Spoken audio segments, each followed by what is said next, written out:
Okay, hello people, I have got very important video tutorial because Blender struggles with knife tool and I don't know if you noticed even the latest version which will be released has the same problem and I will have to report to the developers that error. And you know when you are in perspective viewport, and I will show you because I got a couple polygon objects and I will show you example. For example, I will dissolve one of the edges because I need to illustrate to you what the problem is. You know when you are in perspective viewport and you want to use knife tool and you see a knife behaves very strange. I know how to fix that issue. When you encounter that problem, this shouldn't happen. You can fix if you are further, but it's not what we want.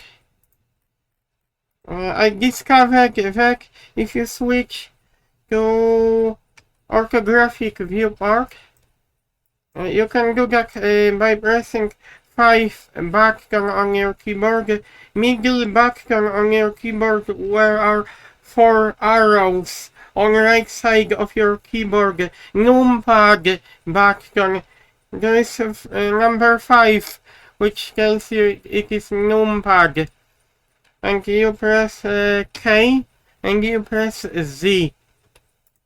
But because we have got in what we got, sometimes when you have invisible another polygon, you want to cut only selected polygons.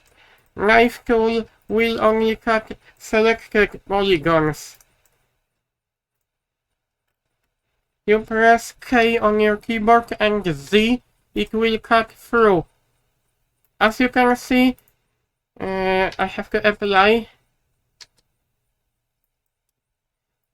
As you can see, in orthographic viewport, knife tool does not have any problems. But I still have to send feedback to the developers because this is very serious bug. Knife tool does not work in perspective viewport properly. I hope you like my solution and have a nice day, guys.